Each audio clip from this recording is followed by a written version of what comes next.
Ya, Assalamualaikum warahmatullahi wabarakatuh. Kembali lagi dengan kami. Ya, gua Alek dan ini Sa'dan Muhammad Sa'dan Maftuhi. Oh. Waduh. Panjang banget ya. Panjang banget ya. Ya, panggilannya saya Sa'dan. Ya. Kali ini kita berada di perpustakaan At-Tarmasi Pondok Termas Pacitan, pondok kita sendiri ya yang pastinya. Kita kali ini dalam acara keren kayak seminar gitu kayak seminar tapi ya masih kecil-kecilan lah. Soalnya pandemi Ya, juga soalnya kan pandemi. nggak bisa kumpul terlalu banyak orang juga. Ini bertemakan dan berjudul Bincang-Bincang Seputar kehidupan dan pendidikan di Timur Tengah. Asik banget kayaknya. Asik banget ya. Jangan tanya lagi ya. Oke. Nah, ntar di acara ini kita udah undang tutor-tutor yang keren. Ya emang dari lokal sendiri awalnya, tapi udah hijrah ke Timur Tengah buat lanjutin pendidikannya di sana. Waduh, di mana aja nih? Ada yang di Mesir ya pertama, ada yang di Turki, terus ada yang dari Maroko. Ya di Mesir 2 nih, ya di Mesir 2. Ya. Beruntungnya lagi, pembicara kita kali ini dari produk Termas sendiri kan. Dari produk Termas sendiri. Wah, keren banget ya. Dari dalam negeri sendiri gitu. Dan beruntungnya lagi, beliau itu. adalah putra dalam. Ya, masuk asparagus nih. Ada putri juga. Masuk asparagus. Keren banget. Asparagus ya? Nggak asparajung loh. Waduh, janganlah, jangan. Asparagus aja ya? Iya, asparagus. Asparaning juga. Asparaning. Nah, di situ Nar, siapa aja sih? Itu nanti ada yang pertama, yang dua. Ini putra dari Kiai Haji Ahid Turmudi. Ya. Itu Yang sama-sama di Mesir itu ya? ya sama-sama di Mesir. Yang pertama nih namanya Hilma. Mas Hilna. Hilma ya? Iya. Mas Hilma. Dulu beliau juga Termas. ya, pendidikannya juga SMA-nya di Termas Aliyah. Terus beliau melanjutkan pendidikannya ke Timur Tengah, tepatnya di Mesir juga. Ya. Terus yang kedua putranya Kiai Haji Ahid Turmudi yaitu Mas Asna. Mas Asna. Mas Asna juga begitu. Setelah pendidikan aliyahnya di Termas ini selesai, beliau melanjutkan pendidikannya di Mesir juga. Wah, keren banget ya. Mungkin kita juga bisa ke sana ya nanti. Harus itu, Bang. Harus banget. Ya walaupun cuma traveling nggak apa-apa. Iya. Mampir doang ya. Mampir doang. Iya, bagus. Terus yang dua lagi tuh? Yang dua lagi itu putra dan putri dari Kiai Haji Lukman Al-Hakim Haris Dimyati. Lah yang pertama nih, yang putranya nih, namanya yaitu siapa? Mas Mus'ab. Mas Mus'ab. Iya, Mus'ab. Itu akrabnya dipanggil Bang Ab. Bang Ab. Keren banget ya. Bang Ab. Keren banget gitu. Iya. Beliau juga dulu kan beliau juga sekolah aliyahnya juga di Termas, kemudian melanjutkan pendidikannya di Maroko tulisannya. Maroco. Kalau Inggrisnya Maroco banget tuh. Waduh, keren. Lidah Indonesia. Jadi Maroko. Iya. Terus yang kedua nih, bentar gimana? Saya bingung tuh satu nih. Gimana? Dari 3 yang udah disebut tadi ya. Bingungnya saya tuh kenapa pada gondrong semua? Waduh. Gimana ya? Mungkin kalau syarat masuk ilmu harus gondrong juga ya? Mungkin ya. Biar bisa masuk ke otak itu harus gondrong dulu ya? Kita tanyain nanti langsung kan. Kita tanyain nanti. Oke, terus yang terakhir nih, putri dari Kiai Haji Lukman Al-Hakim Haris Dimyati yaitu Mbak Zabro. Nah, subhanallah. Zabro apa ya artinya? Enggak tahu ya. Enggak tahu. Belum tingkatannya gitu. Belum tingkatannya. Aduh. Ya bagus. Dulu beliau juga aliyahnya juga di Pondok Termas, sanawiyah aliyah juga di Pondok Termas. Habis itu melanjutkan studi pendidikannya ke Turki. Wah, bangunannya Turki kan Keren banget nih. cewek-ceweknya juga. Waduh, gak kuat deh. Terus apa lagi nih ya? Apalagi ya yang tersohor dari sejarahnya nih? Turki Utsmani. Perjuangan perang-perang. Iya, perjuangan Muhammad Al-Fatih. Wah, keren banget. Salut gua. Salut Muhammad Al-Fatih. Tuh gimana? Bukan.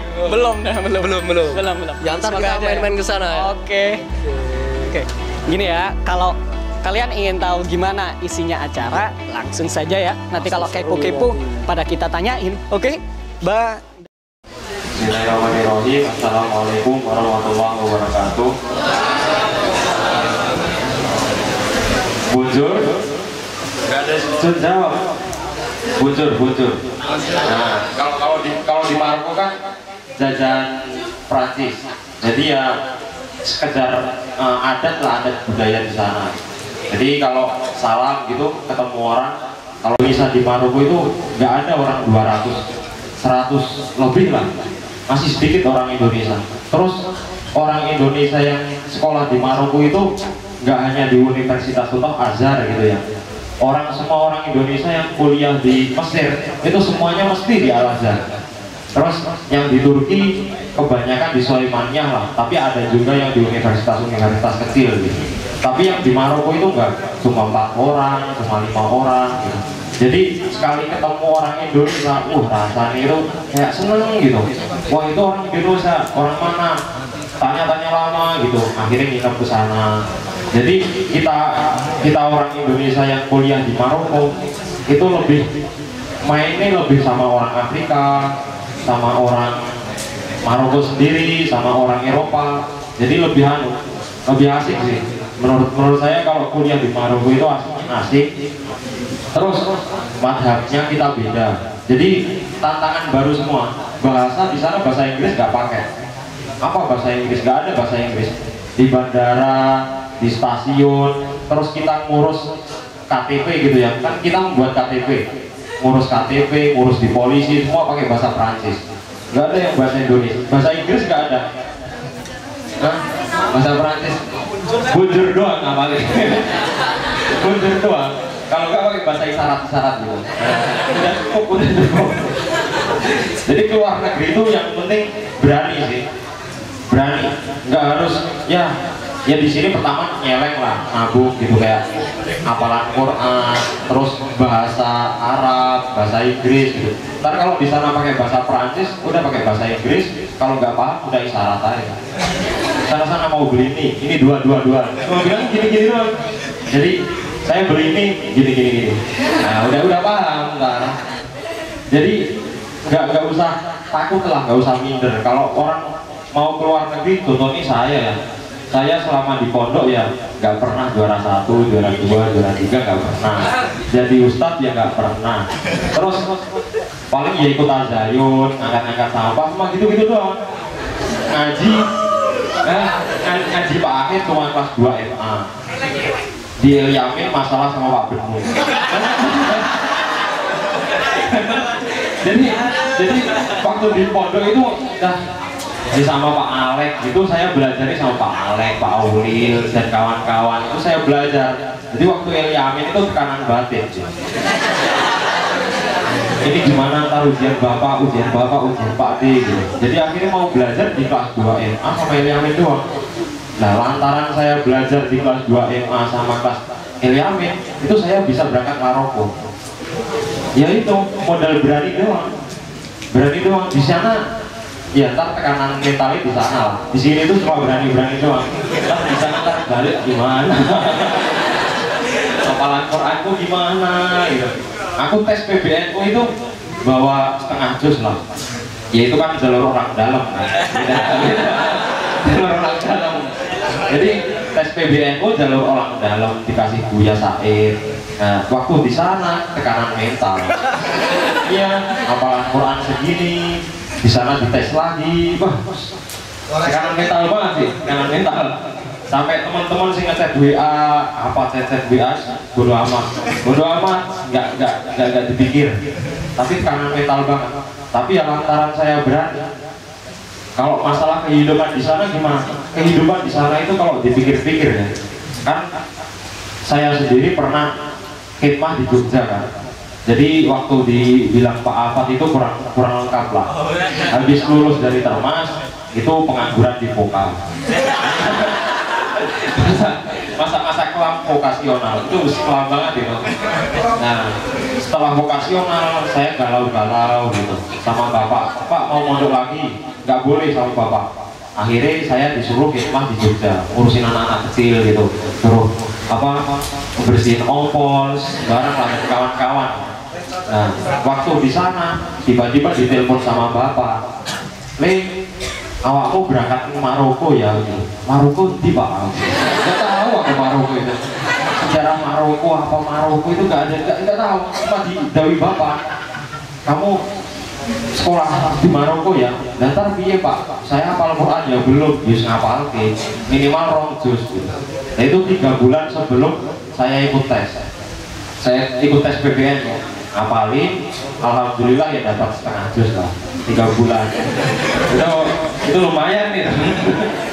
Saya pencapaian besar ya. 3 bulan dapat setengah juz. Alhamdulillah gitu. Nah waktu tes ya tenang-tenang aja, yang lain pada serius, pada jalur orang dalam kan tenangnya tulis soalnya juga lulus kok. Tapi ya itu kalau kita main orang dalam ya, kebanyakan yang di Maroko itu teman-temanku yang kan mayoritas orang dalam. Jadi orang 100 lebih itu mayoritas orang dalam. Makanya orang yang kuliah di Maroko itu kayak kurang efisien. Sekarang nggak ada yang kayak Abu Somad lah gitu, nggak ada di sana. Paling ada sih Adli namanya, dia keren banget sih, keren banget. Tapi kalau yang lain itu ya kayak kita main-main doang di sana. Kayak kuliah di Jogja gitu loh, kuliah di Jogja. Nah untungnya kehidupan di sana itu lebih murah. Ya dikatakan lebih murah sih enggak. Tapi kalau kita kuliah di Jogja sama kuliah di luar negeri, dikalkulasi itu aslinya sama aja. Di sana malah kita dapat pengalaman gitu. Yang penting semua itu berani dulu. Saya mau berani, saya kuliah ke luar negeri lah. Saya berani, ntar ikut tes ada, Kemenak ada, di PBNU ada, dicari-cari terus. Sekarang kan ya syukur-syukur internet kan udah jalan kayak gini. Coba kayak orang-orang zaman dahulu gitu. Ini yang tes ini ada, tes ini ada, tes ini ada. Cobain dulu satu-satu kalau pingin. Kalau kehidupan di sana enak. Ya tahu adat sana, budaya sana. Terus bedanya di Maroko, Mesir sama Turki. Itu di Maroko itu kita mazhab beda, Malikiyah. Kalau mungkin di Mesir kan mayoritas masih Syafi'i kan, masih Syafi'i tapi yang Malikiyah banyak. Terus di Turki itu Hanafiyah. Hanafiyah apa? Hanafiyah di sana. Nah, yang beda lagi di Maroko itu Quran nih. Kita baca nggak ada qiraah hafs itu nggak ada. Jadi di sana itu pakai qiraah waras. Jadi itu kayak asing banget. Aku pertama masuk ke Maroko kan ikut di Kutab.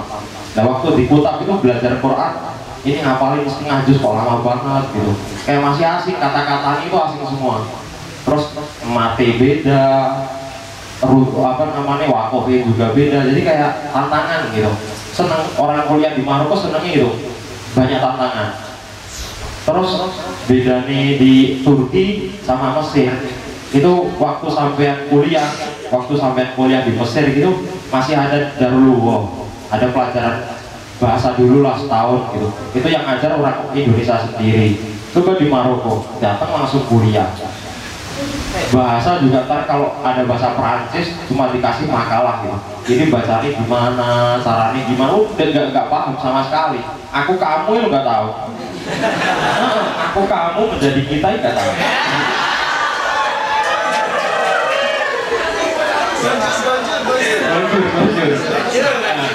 Jadi nggak tahu bahasa aku kamu ini bacanya gimana itu nggak tahu. Tapi sudah pelajaran kuliah kan cuma dikasih makalah. Terus kayak novel gitu, terus tiba-tiba disuruh presentasi. Wah itu kayak tekanan batin banget. Tekanan batin ini sih nggak di sana ya, tapi mikirin ntar aku pulang gimana, akhirnya yang lebih bikin giat belajar di sana itu kayak gitu. Akhirnya kita main-main sama orang Maroko, kenal, punya teman lah gitu, punya teman orang Maroko gara-gara orang Indonesia dikit di sana, dikit banget. Nah, untuk kayak sejarah Mas Asna gitu ya, yang di universitas saya itu universitas raja sebelum sekarang. Jadi raja yang sekarang itu Muhammad Sadis, yang sebelumnya itu namanya Hasan Sani. Jadi enak ngapalin raja-raja Maroko, Hasan Awal, Hasan Sadis, Hasan Sani, Hasan Arba'ah, Hasan Kolsah, gitu-gitu doang. Kalau nggak Hasan, Muhammad Awal, Muhammad Sani, Muhammad Sadis, Muhammad Salis. Ditanya raja siapa sekarang? Oh paling Muhammad Sadis, paling bener gitu, Muhammad lah gitu. Namanya Muhammad kalau nggak Hasan. Jadi Maroko itu nggak luput dari yang namanya Muhammad sama Hasan. Nah sebelum raja yang sekarang itu Muhammad Sadis, itu namanya Hasan Sani. Nah Hasan Sani itu tahun 2010 apa 2010 ke bawah, 2005 ke atas, 2010 ke bawah lah, sekitar tahun itu mendirikan universitas yang namanya Universitas Hasan Sani Casablanca. Universitas Hasan Sani itu terinspirasi dari ayat Quran yang wa arsuha tahtal bahr. Jadi arsy Gusti Allah itu terletak di atasnya laut. Makanya universitas itu masjid itu didirikan di atas laut. Tapi ya itu universitas itu kalau kita pendaftaran beasiswa kuliah ke luar negeri ya, itu Maroko itu yang beda sendiri. Jadi di Maroko itu ada 2 universitas jenisnya, kayak ibarat Mahat Ali sama universitas biasa gitu. Nah di sana itu ada Taklim Atik sama Taklim Ali. Yang Taklim Ali ya sekolahnya cuma seminggu 2 kali, 3 kali, 4 kali, kayak pakai makalah gitu. Udah kayak universitas-universitas di UIN dan sebagainya itu. Tapi yang di Taklim Atik itu kayak pondok pesantren. Jadi kita sekolah mulai sebelum terbit matahari, pulang setelah terbenam matahari. Ya, jadi sekolah itu dari kan sistem di Eropa di luar negeri itu jam itu subuh itu jam 7 itu subuh.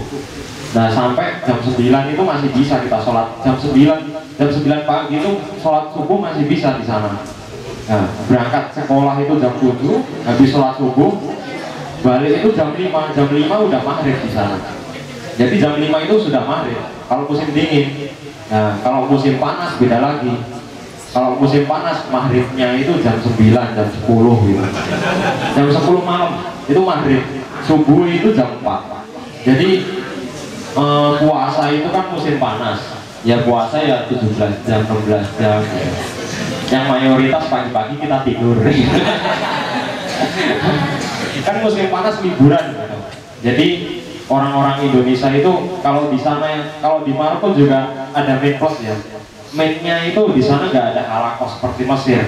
Kalau kita nggak kuliah nggak masalah di Mesir. Kita malah nggak kuliah tapi sering ngaji ke sana, ngaji ke sana. Yang penting ujian lulus gitu.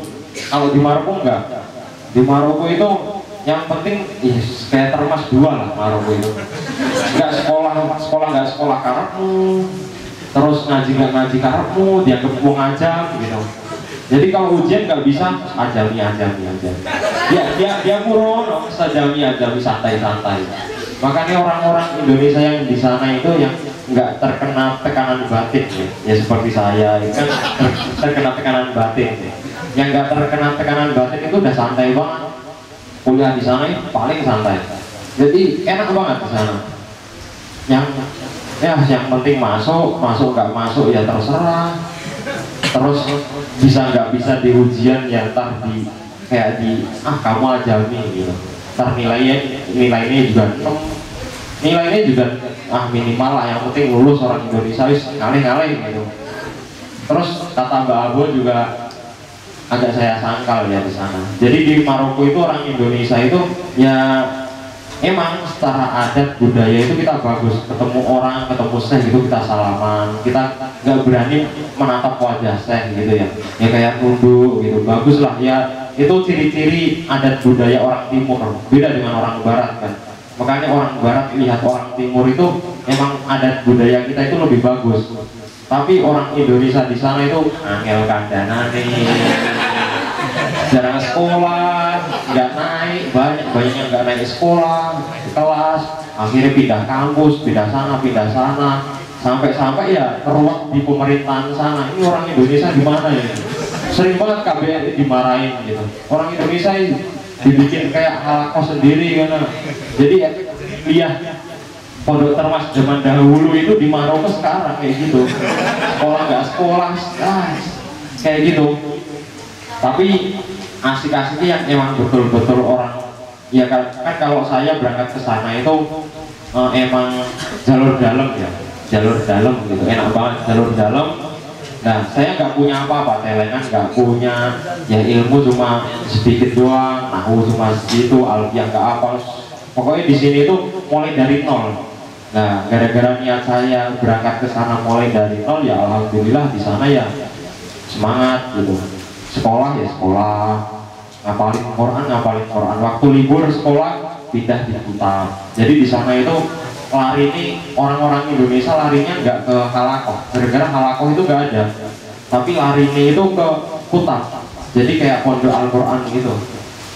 Nah, Kuta di sana juga sama ya.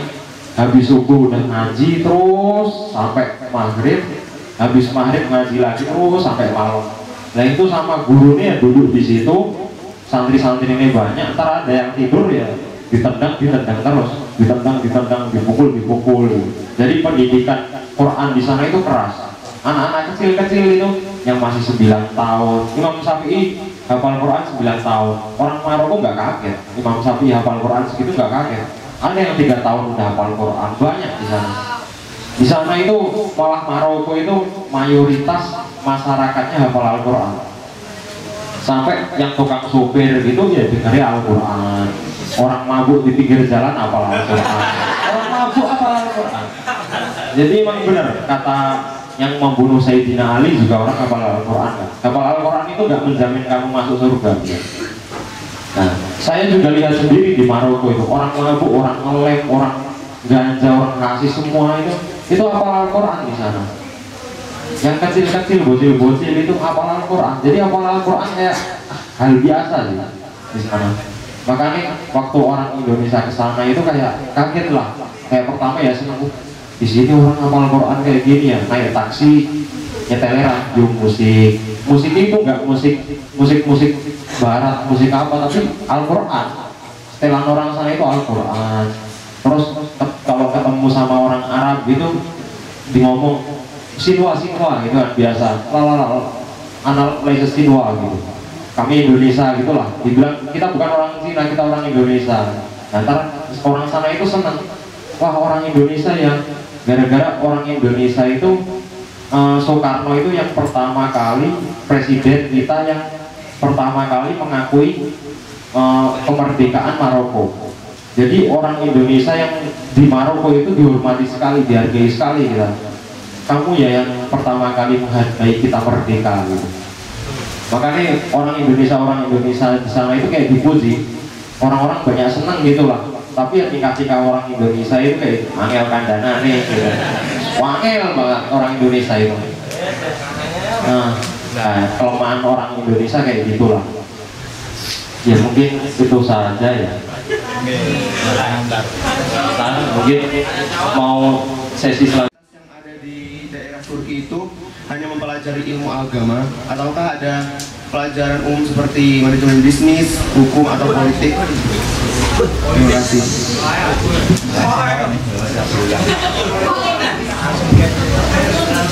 Jadi kalau di Turki, universitas kan kalau saya di dalam, saya di Sulaimania ya, itu pelajarannya agama, memang agama gitu, usul fikih lah seperti itu, tasawuf juga. Tapi kalau yang di luar universitasnya itu, iya ada kayak bisnis, hubungan internasional dan lain sebagainya. Bahkan kalau saya menyarankan kalau memang mau kuliah di sana, jangan ngambil yang jurusan agama. Soalnya Turki itu sekarang sudah negara sekuler, banyak ideologi-ideologi yang udah nggak benar gitu, sudah tidak benar. Jadi kalau kuliah, misalnya kuliah di sana, mendingan memang yang pelajarannya formal seperti itu, kayak hubungan internasional, bisnis dan lain sebagainya.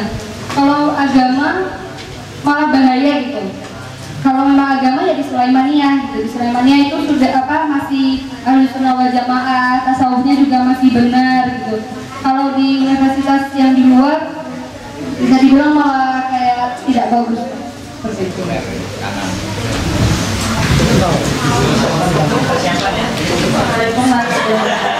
Waalaikumsalam warahmatullahi wabarakatuh. Saya yang bertanya, apa sih yang membedakan orang yang kuliah di dalam negeri sama orang yang kuliah di luar negeri? Kenapa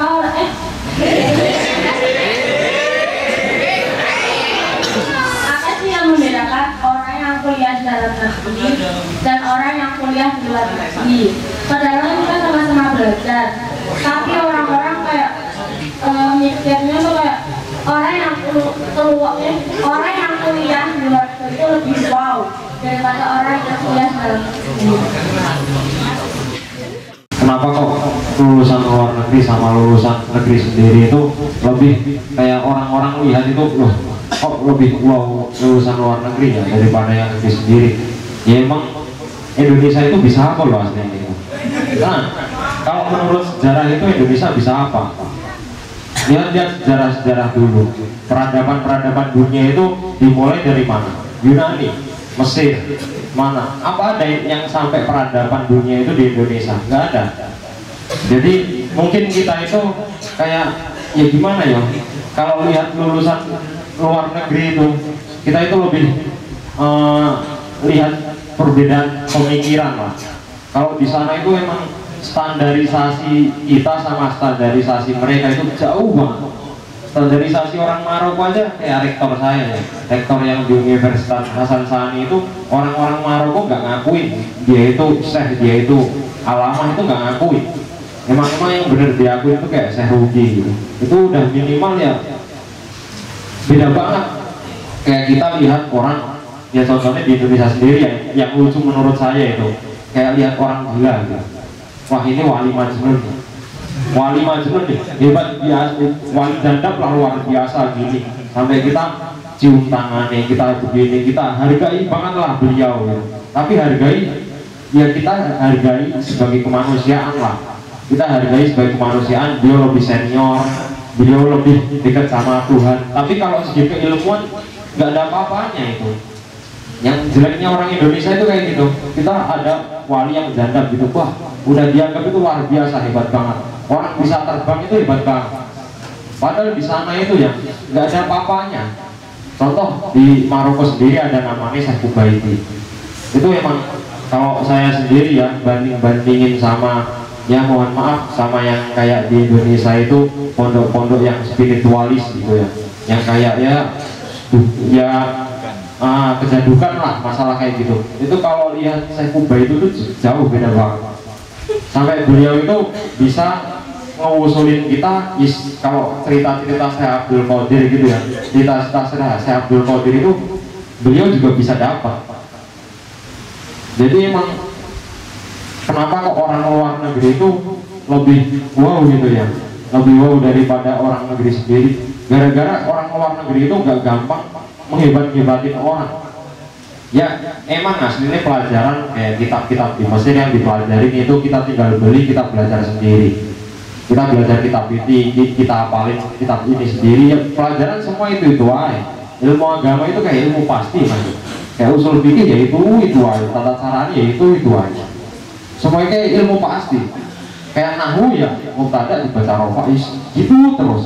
Aslinya itu ilmu pasti kayak gitu. Nggak ada yang berubah. Bedanya itu kayak kita ada hukum yang baru keluar, nah itu masuknya kemana?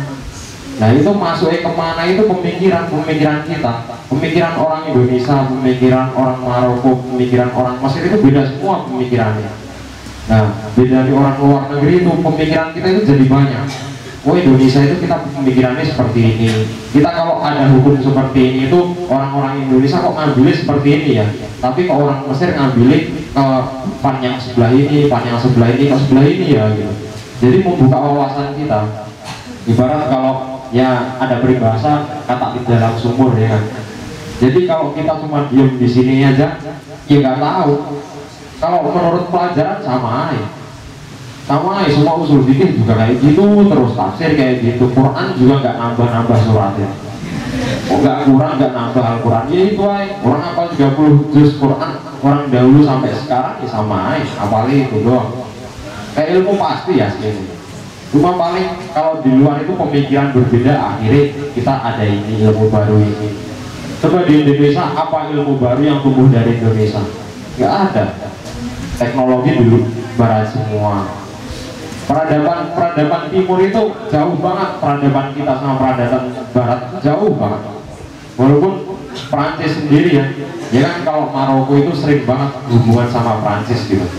Kayak Prancis sendiri gitu, keagamaan kayak kita lihat Prancis negara Eropa gitu. Tapi keagamaan di sana luar biasa, keren banget. Keislaman di sana itu keren banget. Sampai kata Mas Asnas, ma'arif terbesar itu Mesir aja, ma'arif pameran kitab dunia itu di Mesir terbesar nomor 2. Nomor 1 di mana? Di Prancis. Padahal orang-orang Kristen yang pelajari agama pelajaran kita.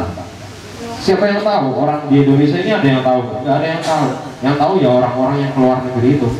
Jadi pemahaman itu lebih banyak gitu, bukan hanya banyak diusul fikih apa-apa, tapi kehidupan, apa adat, budaya, pemikiran, cara pengambilan lah lebih banyak lah. Orang luar negeri itu lebih dapat lebih banyak daripada orang yang di negeri sendiri. Itu sih. Kalau saya boleh nambahin, sebenarnya perbandingan itu karena perspektif ya, maksudnya pandangan orang. Kenapa terjadi seperti itu? Karena memang maksudnya kita semua, siapa sih yang tidak memimpikan untuk keluar negeri, itu siapa sih gitu. Walaupun misalkan cuma ya seperti saya masih kecil gitu, gak ada pandangan sama sekali, cuma memimpikan saja gitu. Dan kalau dibilang kenapanya tuh memang karena pengalaman. Walaupun sebenarnya tidak mengatakan kalau di Indonesia saja tuh buruk, tidak. Cuman itu pengalaman.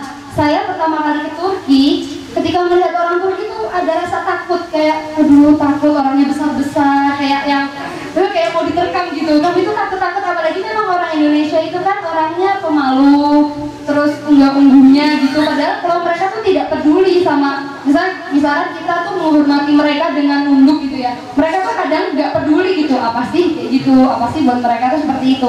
Tapi ketika saya sudah 3 tahun di Turki, saya sudah berani gitu, maksudnya sudah tahu mereka karena berpengalaman, tahu kehidupan mereka, tahu maksudnya mereka itu seperti apa. Bahkan berantem sama orang Turki, sama orang Jerman itu berani gitu, karena mereka kadang kan semau-maunya.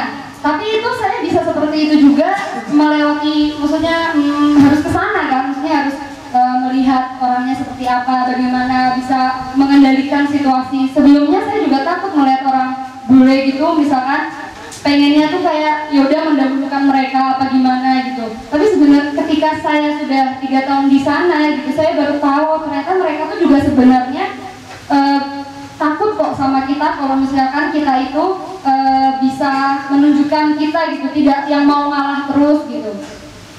Kalau dibilang seperti pendidikannya, perbandingannya saja ya Mbak. Sultan Fatih yang kita tahu sebagai pembebas Konstantinopel itu Sultan ke-7, sedangkan Sultan itu ada 33. Dan Sultan Fatih itu bangunannya itu masih ada sezaman lah sama Majapahit kalau tidak salah, masih sezaman sedikit walaupun agak beda gitu. Itu aja kalau dilihat dari bangunannya itu sangat beda sekali. Bahkan di Turki itu aja masih ada kan sampai sekarang. Bangunannya tuh betul-betul besar. Jadi mereka tuh pemikirannya tuh berbeda sekali. Seperti penataan kota dan lain sebagainya. Itu terjadi karena memang adat budaya ya. Kita itu kan menangnya unggah-ungguh. Terus misalnya zaman dulu, maksudnya raja-raja kita itu kan sakti-sakti seperti itu. Sedangkan zaman sekarang itu mainnya kan pikiran, maksudnya ke intelektualan. Sedangkan orang luar negeri itu memang kalau masalah seperti itu mereka lebih, bisa dibilang lebih daripada kita. Karena orang Indonesia kan orangnya terimaan apa adanya, sedangkan kalau mereka itu ambisius. Jadi kalau dibilang perbandingannya itu seperti apa, ya mungkin lulusan dari luar negeri itu bisa dibilang lebih karena mereka punya pengalaman bagaimana mereka mempelajari ideologi dari luar tuh. Tapi tidak ya, kalau misalkan kita tidak bisa sampai luar negeri atau bagaimana, pokoknya yang terpenting itu kita harus sukai apa yang kita punya. Kan dimulai dari situ, mimpi itu kan dimulai dari situ. Kita harus fokus apa yang di depan kita, jangan takut untuk bermimpi, mimpi saja, bahkan tulis aja sampai 100 mimpi walaupun misalkan kita nggak bakal bisa. Tapi ketika kita fokus pada yang di depan, pasti takdir itu akan membantu kita. Jangan pesimis, selalu optimis. Jangan juga pesimis karena yang lebih diitukan orang gini-gini, orang luar, yang dari luar. Kalau mindset kita sudah seperti itu, kita bakal lebih di bawah. Padahal sebenarnya kalau misalnya lulusan Indonesia juga, tapi kita fokus dengan apa yang kita lakukan, itu juga pasti berhasil.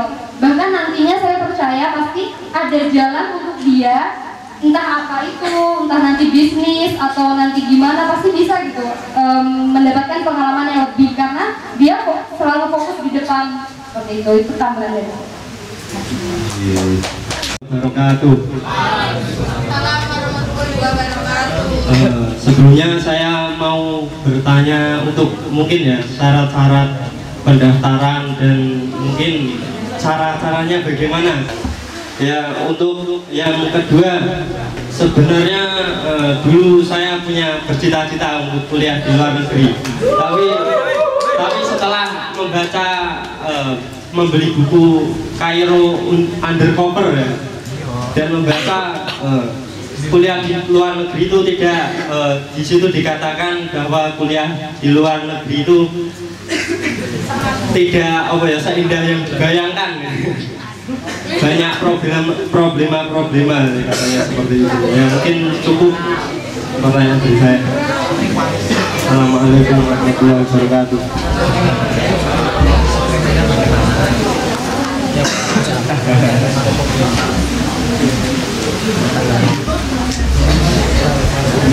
Jadi sakjane punya mimpi tapi pernah baca buku di mana mungkin dia ragu. Nah, monggo. Ya, emang asli kenyataan sih mas. Kenyataan banget nih, kuliah di luar negeri itu tak seindah bayangan kita. Serius, tak seindah bayangan kita kuliah di luar negeri. Omongnya kayak problema Mesir ya, orang Indonesia itu banyak. Terutama itu kalau problema Mesir itu orang Indonesia banyak. Nah, problema Maroko itu birokrasi susah. Kalau sampean kuliah di Maroko itu wah masa kelam.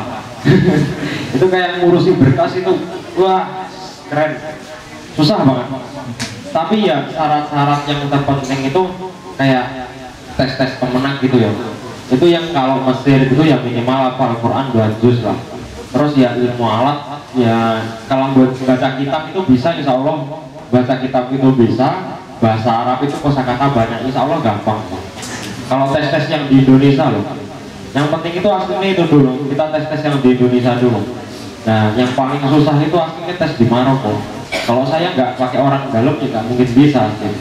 Itu tes di Maroko itu minimal itu 10 juz, minimal 10 juz. Tapi kalau tes-tesan sama kayak Mesir. Yang penting itu Quran sih, serius hafal Quran sampean. Jadi selagi ini masih mondok di Termas itu ya di Termas ya kayak hafalan Alfiah ya nggak ada yang kelas nggak diwajibkan. Contohnya kelas saya sendiri ya, hafal Alfiah itu nggak diwajibkan. Hafal Alfiah Iroki juga nggak diwajibkan. Kalau bolos saya entah disuruh setoran kan Pak Benu kan kalau nggak masuk kan disuruh setoran. Saya dulu setoran 500 bed ke Pak Benu gara-gara nggak masuk. Nah, yang Alfiah Ibnu Malik itu hafal berapa gitu. Jadi di Termas itu hafalan dikit lah. Nah, tapi sampean itu juga memanfaatkan waktu kalau bisa. Kalau bisa menurut saya ya, itu memanfaatkan waktu. Qurannya sampean pegang. Jadi minimal itu lulus Termas ya hafidhah lah, semoga. Tapi kalau nggak bisa ya 10 juz, kalau nggak ya dapat 2. Yang penting itu Quran banget yang paling penting. Sampai dapat beasiswa itu paling penting Quran, paling penting. Di mana-mana itu paling penting Quran. Terus problema jeleknya di pondok Indonesia itu yang hafal Quran ya hafal Quran nggak bisa baca kitab, yang baca kitab nggak bisa hafalan Quran, bedel hafalan. Nah jeleknya di situ. Padahal standarisasi luar negeri itu hafal Al-Quran ya bisa bacakan bahasa mereka sendiri ya. Tapi kalau tak seindah bayangan kita emang benar. Di sana itu yang penting tergantung mentalnya sampean sendiri. Yang penting menurut saya itu sampean jangan takutan lah kalau di luar negeri itu. nggak bisa bahasa Arab udah ngomong-ngomong aja. Ngomong-ngomong walaupun ntar koidahnya salah, apa-apa nih salah, yang penting orang Arab itu, yang penting cita-cita di luar negeri itu sampai kita bisa marahin orang Arab pakai bahasa Arab. Nah, itu yang orang Indonesia diakuin bahasa ini sama orang Arab itu, kalau orang Indonesia bisa marahin orang Arab itu bahasa Arabnya bagus. Nah sedangkan kita adat timur itu orangnya takutan kayak gini, maluan, nunjukin sesuatu malu. Nah kalau di sana itu orang yang suaranya bagus, terus orangnya nggak takutan, insya Allah dekat sama mas saya kayak saya gitu ya. Kan ada di Maroko itu kalau dikasih makanan itu harus habis. Nah saya sama teman saya namanya Mustafa itu setiap diundang ke rumah rektor Dr. Mustafa itu sebelumnya nggak makan 3 hari kayak gitu, nggak makan 3 hari, nggak makan 2 hari. Ntar waktu di sana itu makannya udah kayak orang Maroko, jangan malu-maluan pokoknya, makan kayak orang Maroko gitu. Besoknya diundang lagi gara-gara seneng. Orang sana itu malah seneng kalau makanan habis kayak gini ya, nggak cuma dilihat kayak masa senang lihat doang gitu. Itu ada orang Indonesia, orang Timur. Kalau saya makan ya habis gini. Orang Barat beda, orang luar negeri. Mesir itu lebih kekumpul, ya itu harus berani sih, harus berani. Gara-gara nggak seperti bayangan kita itu, orang Indonesia seperti itu tikai, takutan, mau ke sini takut, mau ke sana takut. Saya jadi cerita, saya mau ke West kereta sendirian, saya ke pelosok nyari kutab itu di pelosok. Waktu corona kan saya nyari kutab, nggak ada kutab yang buka kan, akhirnya saya nyari kutab itu sendirian naik bis. Di Agadir ada kutab bang, saya berangkat sendirian. Di Agadir sama di Casablanca tempat saya itu 10 jam adalah naik bis. Saya ke sana sendirian, nggak tahu kutabnya yang mana, nggak tahu. Di sana ya tanya-tanya sama orang itu, mana pak, di sini ada kutab, nggak ada kutab, nggak mas, di kecamatan sana. Naik taksi ke sana lagi, sampai nyasar. Saya itu nyasar di Agadir. Akhirnya ketemu kutab, ternyata kutabnya tutup gara-gara corona. Udah jauh-jauh dari Casablanca nyari kutabnya tutup gara-gara corona. Tapi alhamdulillah saya itu udah tak cobain semua. Bilang ke Wizarah ya, ngomong ngurusin berkas, ngurusin. Yang penting kita berani. Kalau cuma kita diem di asrama, kumpulin sama orang Indonesia lagi, ya nggak seindah bayangan kita.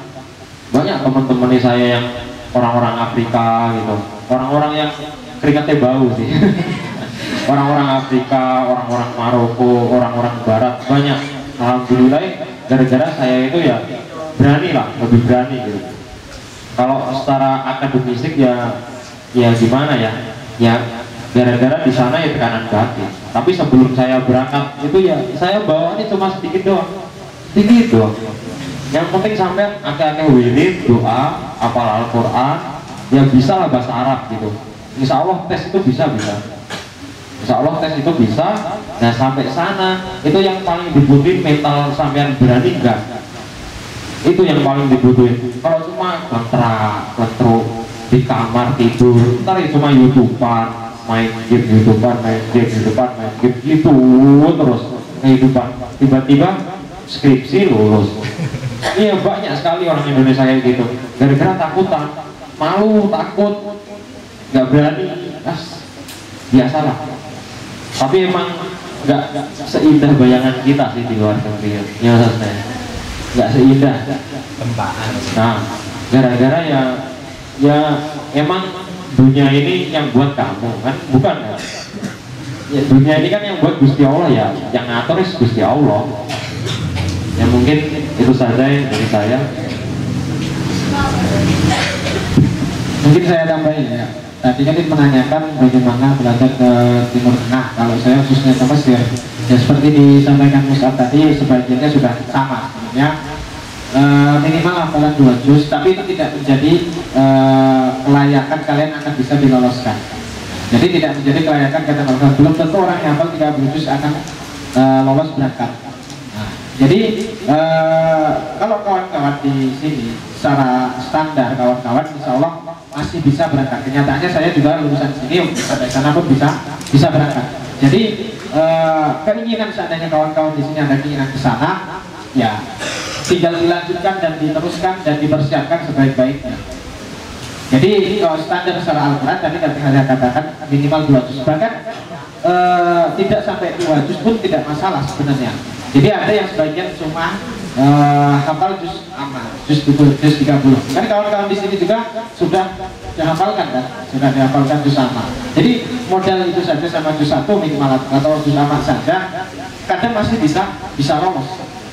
Itu secara pendaftaran untuk berangkat ke Timur Tengah. Kemudian itu yang Al-Qur'annya. Sedangkan yang lainnya jelas ya pemahaman secara secara bahasa Arabnya. Secara bahasa Arabnya berarti secara ya, kita punya kosakata, bagaimana cara kita berinteraksi dengan menggunakan bahasa Arab. Tidak harus sampai mahir, minimal sudah paham ketika ditanya bisa menjawab. Ketika ada tulisan tahu jawabannya. Nah itu ketika saya yakin kawan-kawan di sini sudah punya modal untuk berangkat seperti itu. Jadi untuk ditanyakan hal lain mungkin masih bisa. Nah tapi ketika kalian misalnya lolos, belum tentu saya katakan ke Timur Tengah kalian akan menjadi benar-benar orang yang alim lah istilahnya seperti itu. Apakah tentu? Kenyataannya kan itu berbeda. Yang pertama itu kalau kalian ingin lolos ke Timur Tengah seperti tadi, tesnya biasanya di Kemenak, di Kementerian Agama, setiap tahun pasti ada. Jadi terbuka lebar. Salah satunya Kemenak itu tidak hanya terbatas untuk Mesir, ada Maroko, ada Sudan, ada Tunisia. Jadi ada beberapa pilihan sebenarnya.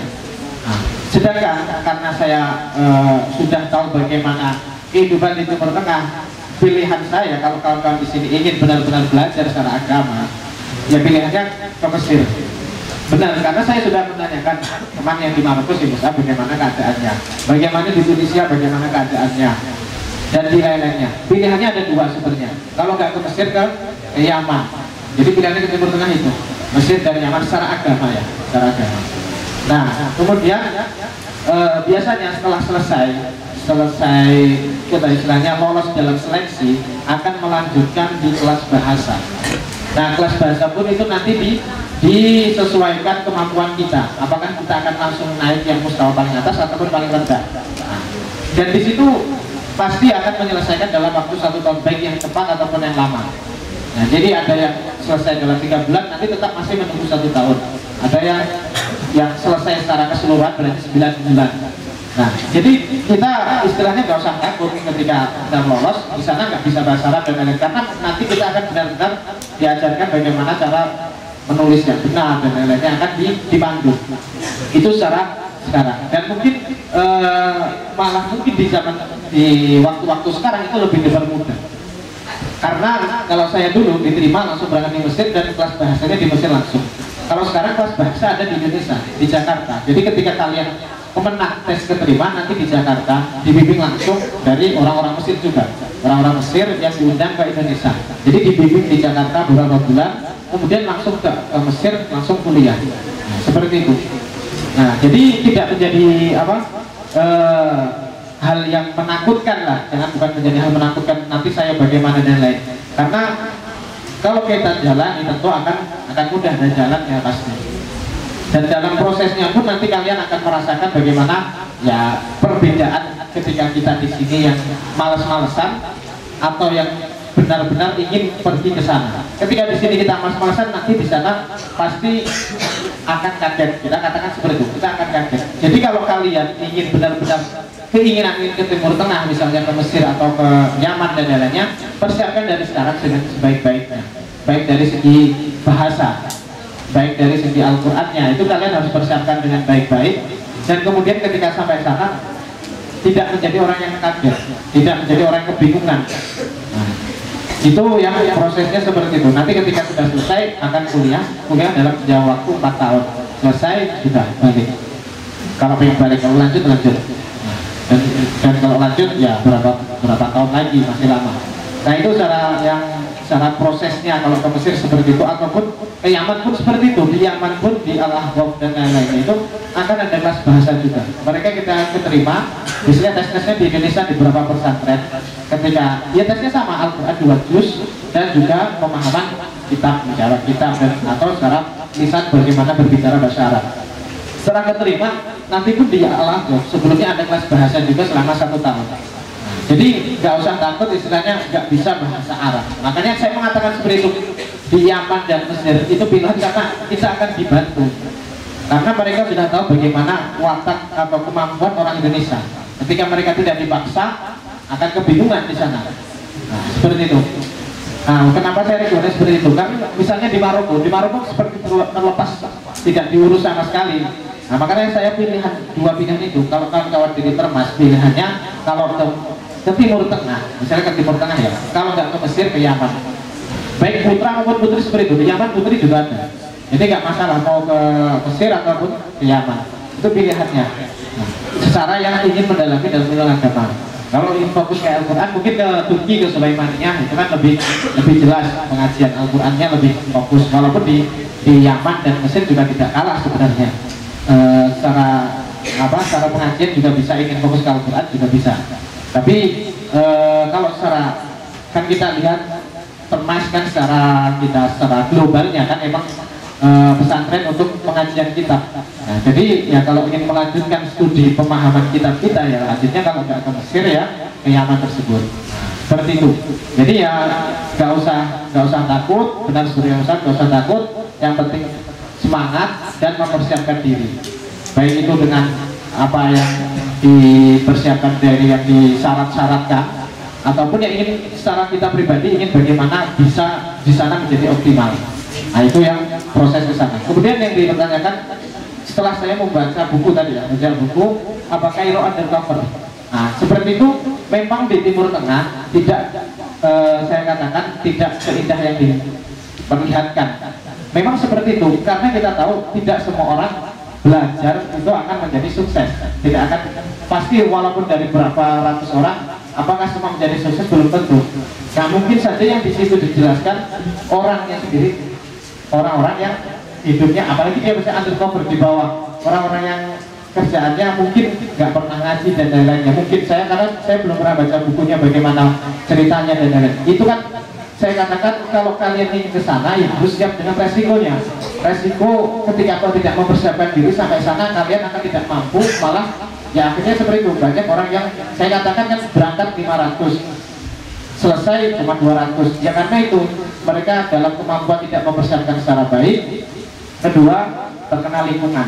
Jadi di sana kan kita katakan universitas kan kuliah, jadi bebas kita mau ngaji dan lain-lainnya. Jadi apalagi mungkin itu buku di tahun di bawah 2000 berapa 2012 atau di bawah. Nah itu masih kalau di bawah seperti itu kegiatan masih orang-orangnya tidak fokus ke pengajian karena memang di orang Indonesia seperti kata Musa tadi orangnya bedel-bedel, orangnya angel aturannya, benar seperti itu kenyataannya.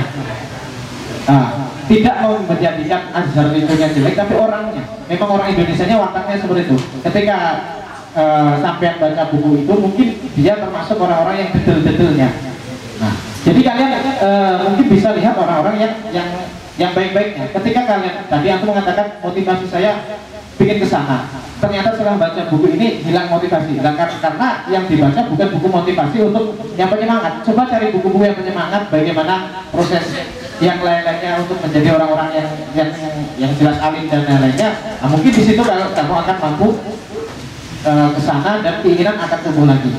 Karena itu sangat apa namanya rugi lah udah ada keinginan ke sana karena hanya satu buku dan menghilang keinginan untuk sana. Mungkin bisa dicari-cari lagi atau ngobrol kepada saya gimana aslinya di sana. Monggo, seperti itu kopi ya. Itu saja dari saya. Mungkin dikembalikan kepada moderator. Jadi ngoten ya Mas ya. Tapi kita takut karena kita melihat banyak orang-orang lain yang juga sudah kayak mengalami dan buruk. Tapi sebenarnya jangankan keluar negeri, bahkan sekitar hidup kita aja terkadang tidak indah seperti yang kita harapkan kan. Jadi ya harus berani dijalani karena misalkan kita punya permasalahan hari ini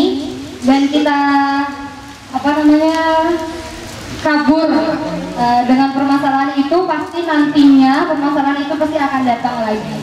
Lalu tentang mazhab, kalau di Turki kan mazhab Hanafi, dan itu sangat pengalaman yang sangat seru sekali kalau buat saya.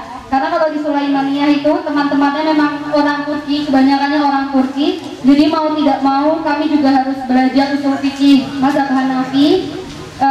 Dan itu tadi, seperti itu tadi, ketika kita melihat di sini, wah seru sekali juga belajar mazhab Hanafi dengan kitabnya usul fikih mereka juga, kitab tebal-tebal, dengan yang ngajar juga asli orang mazhab Hanafi, kan sepertinya seru ya. Tapi seperti itu, teman-teman saya juga terkadang ada malah yang malas-malesan, malah bilangnya Allah nanti di Indonesia juga nggak dipakai, buat apa? Bahkan mereka sudah niat, Allah nggak usah dibawa lah kitab-kitabnya, buat apa sih, kayak gitu. Nah itu salah satu contoh orang-orang yang tidak mensyukuri apa yang sedang terjadi di hidup dia. Jangankan di luar negeri, ketika kita di sini juga, apapun yang ada di hadapan kita harus selalu bersyukur, kita harus selalu fokus, seperti itu. Kalau saya di Turki itu, teman-teman saya yang dekat dengan keluarga angkat mereka, kadang saking orang Turki itu suka sekali dengan orang Indonesia, kadang suka, kamu pindah aja ke mazhab Hanafi, kalian kan makan udang, kalian makan cumi-cumi, itu haram, itu tidak bagus. Mereka karena emang buat mereka itu sebenarnya bukan haram, cuma makruh. Jadi mereka menjauhi gitu. Jadi ke kitanya, ke orang Indonesianya tuh kayak, duh kalian jangan makan itu, padahal mereka nggak tahu itu enak bangetnya segimana. Terus kalau sholat, kalau mazhab Hanafi itu, kalau perempuan itu tidak boleh jadi imam.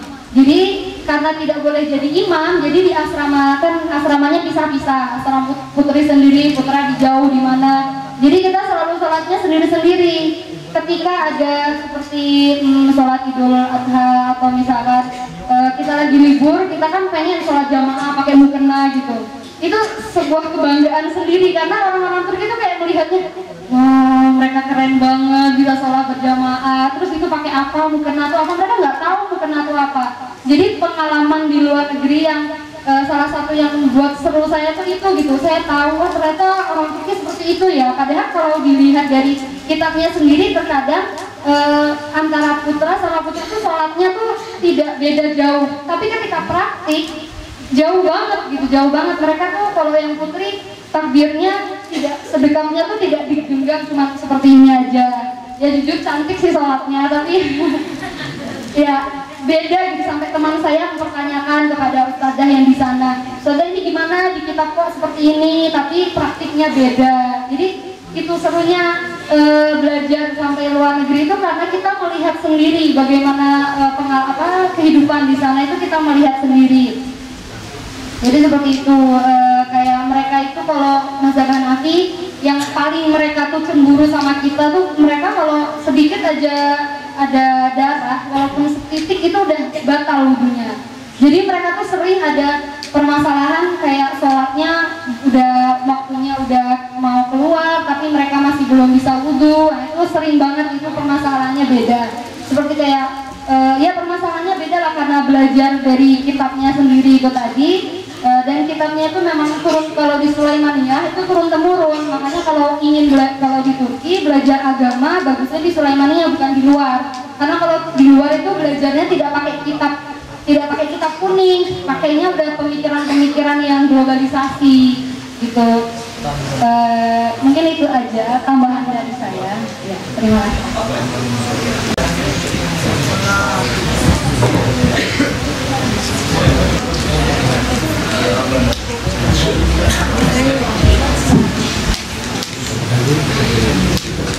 Mau tanya, kan tadi katanya mazhab beda-beda. Ada yang Hanafiyah, Malikiyah, dan masih yang Syafi'iyah masih ada. Terus kita kan di sini pakainya mazhab Syafi'iyah. Nah, di sana pakainya mazhab apa? Terus itu sebagai proses belajar apa, cuma adaptasi? Kok yang melakukan ini pripun? Menjalannya ke depannya gimana? Apa nanti kalau pulang balik lagi? Apa gimana itu? Terus mau kan surene bahas baca Qurannya beda di Maroko. Itu contohnya pripun. Terus seumpama kita pengen mengambil atau mengetahui tentang pelajaran sejarah Islam,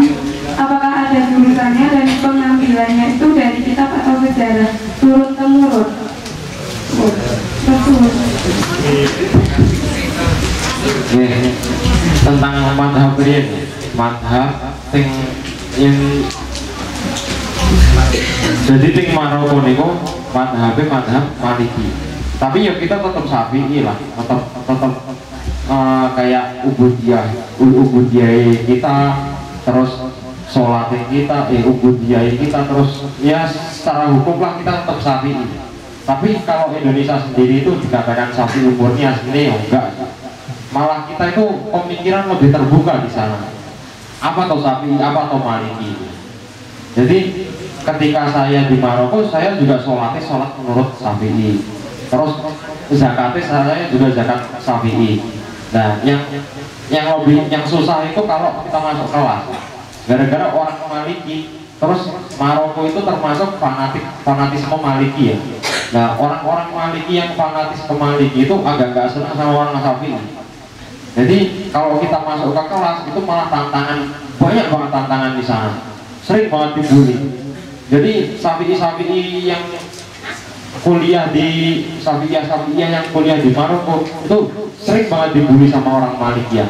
Contohnya aja udah kayak wudhu di Malikiyah itu yang wajib kan dalkun itu menggosok. Nah, sedangkan Syafi'iyah itu mengalirkan kan, masku cukup ada yang masku doang, ada yang huslu doang. Tapi kalau Malikiyah itu yang wajib dalkun. Jadi kalau guyonan orang sana itu banding-bandingin doang. Ya kayak yang benar itu wudhu seperti ini, gini kayak jelasin wudhu gitu ya, bab wudhu gini dalilnya ya ini begini. Ya ntar langsung Syafi'iyah ya jangan ditiru lah orang Syafi'i itu. Coba lihat anak-anak itu kalau wudhu cuma air dicelup-celupin doang, kayak kaki gitu ya, kita basuh kaki gitu, itu cuma kayak dibasuh-basuh doang gitu, cuma tiup tendang-tendang air doang gitu. Di sana itu kayak masa wudhu kayak gitu, kayak asik. Tapi dalil kita ya gara-gara kita dibully orang Malikiyah, malah kita belajar dalil Syafi'iyah di kitab Umdah. Contohnya mas saya yang habis itu buku saku dalil Syafi'iyah itu kitabnya namanya Umdah.